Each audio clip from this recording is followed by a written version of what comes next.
ओम नमः शिवाय। नमस्ते दोस्तों, पूजा के वक्त पड़े करवा चौथ व्रत की यह कथा। करवा चौथ का व्रत 1 नवंबर को है। इस व्रत की कथा में करवा माता की कथा का वर्णन मिलता है। करवा माता की कथा का पाठ करने से पति की आयु लंबी होती है और वैवाहिक जीवन में प्रेम और तालमेल बना रहता है। करवा चौथ के व्रत में करवा माता से आशीर्वाद पाने के लिए आप भी पढ़ें करवा माता की कथा। दाम्पत्य जीवन में मधुरता लाने वाला और संबंधों को अधिक मजबूत बनाने वाला त्योहार करवा चौथ इस बार 1 नवंबर दिन मंगलवार को है। आज सुहागिन महिलाएं पति की दीर्घायु के लिए व्रत कर रही और शाम को चांद को अर्घ्य देकर और छलनी से पति का चेहरा देखकर व्रत तोड़ेंगी। वहीं कुंवारी कन्याएं मनोनुकूल पति की प्राप्ति के लिए इस दिन निर्जला व्रत रखकर तारों को देखेंगी, फिर व्रत खोलेंगी। आज हम आपको बताने जा रहे हैं करवा चौथ के व्रत में पढ़ी जाने वाली पूरा कथा। करवा चौथ के व्रत की कथा।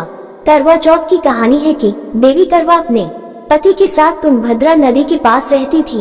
एक दिन करवा के पति नदी में स्नान करने गए तो एक मगरमच्छ ने उनका पैर पकड़ लिया और नदी में खींचने लगा। मृत्यु करीब देखकर करवा के पति करवा को पुकारने लगे। करवा दौड़कर नदी के पास पहुंची और पति को मृत्यु के मुंह में ले जाते मगर को देखा। करवा ने तुरंत एक कच्चा धागा लेकर मगरमच्छ को एक पेड़ से बांध दिया। करवा के सतीत्व के कारण मगरमच्छ कच्चे धागे में ऐसा बंधा कि टस से मस नहीं हो पा रहा था।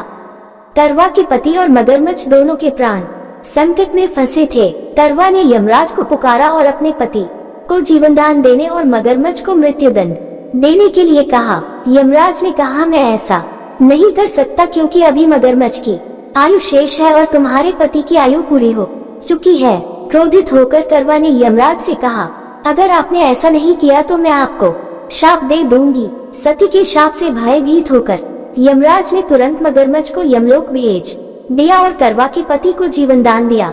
इसलिए करवा चौथ के व्रत में सुहागन स्त्रियां करवा माता से प्रार्थना करती हैं कि हे करवा माता, जैसे आपने अपने पति को मृत्यु के मुंह से वापस निकाल लिया वैसे ही मेरे सुहाग की भी रक्षा करना। करवा माता की तरह सावित्री ने भी कच्चे धागे से अपने पति को वट वृक्ष के नीचे लपेट कर रख था। कच्चे धागे में लिपटा प्रेम और विश्वास ऐसा था कि यमराज सावित्री के पति के प्राण अपने साथ लेकर नहीं जा सके।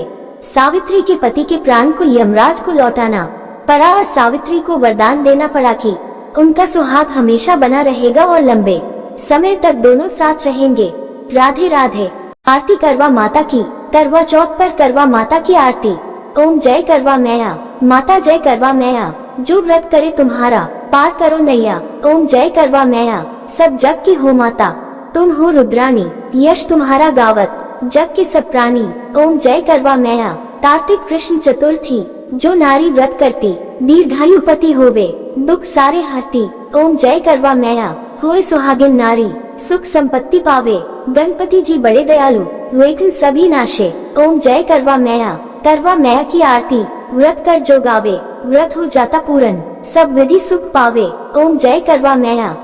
करवा चौथ पर करें ये आसान उपाय, पति पत्नी का रिश्ता होगा और भी मजबूत। करवा चौथ हिंदू धर्म के सबसे प्रमुख व्रतों में से एक है।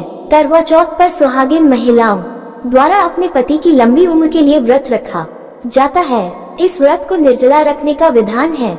ऐसे में आप इस दिन कुछ उपायों द्वारा अपने वैवाहिक जीवन में प्रेम भावना को और भी बढ़ा सकते हैं। करवा चौथ का व्रत सुहागिन महिलाओं द्वारा पति की लंबी उम्र के लिए रखा जाता है। इस साल यह व्रत 1 नवंबर बुधवार के दिन किया जाएगा। ये व्रत असल में पति पत्नी के संबंध को भी मजबूत बनाने का काम करता है। ऐसे में आइए जानते हैं वैवाहिक जीवन को खुशहाल बनाने के लिए करवा चौथ के कुछ उपाय। जरूर करें 16 श्रृंगार। सुहागिन महिलाएं करवा चौथ के दिन पूजा के दौरान माता पार्वती को 16 श्रृंगार की सामग्री जरूर अर्पित करें। साथ ही स्वयं भी 16 श्रृंगार करें। ऐसा करने से दाम्पत्य जीवन खुशियों से भरा रहता है। साथ ही इस दिन हाथ में कम से कम एक हरे रंग की चूड़ी जरूर पहने। करवा चौथ के उपाय। करवा चौथ के दिन सुहागिन महिलाओं को भगवान गणेश की पूजा के दौरान उन्हें गुड़ जरूर चढ़ाना चाहिए। ऐसा करने से पति पत्नी के बीच के रिश्ते में भी मिठास बनी रहती है। साथ ही इस दिन भगवान गणेश की पूजा का सिद्धि विनायक मंत्र का जाप करें। ऐसा करने से वैवाहिक जीवन में आ रही सभी परेशानियां दूर होती हैं। इन चीजों का करें दान। करवा चौथ के दिन लाल सिंदूर, इत्र, केसर और चने की दाल का दान करना चाहिए। ऐसा करने से वैवाहिक जीवन में खुशियाँ बनी रहती हैं। साथ ही भगवान गणेश जी की पूजा में दुर्वा के साथ 21 गुड़ की गोलियां बनाकर अर्पित करें। इससे पति पत्नी का रिश्ता अटूट बना रहता है। इन बातों का भी रखिए ध्यान। करवा चौथ के दिन काले या सफेद रंग के वस्त्र पहनने से बचना चाहिए। इस दिन नारंगी, लाल, गुलाबी, पीले आदि रंग के कपड़े ही पहने। साथ ही करवा चौथ के दिन 16 श्रृंगार जरूर करें, क्योंकि इन्हें सुहाग का प्रतीक माना गया है। साथ ही इस दिन अपने बड़े बुजुर्गों का आशीर्वाद लेना न भूलें। राधे राधे।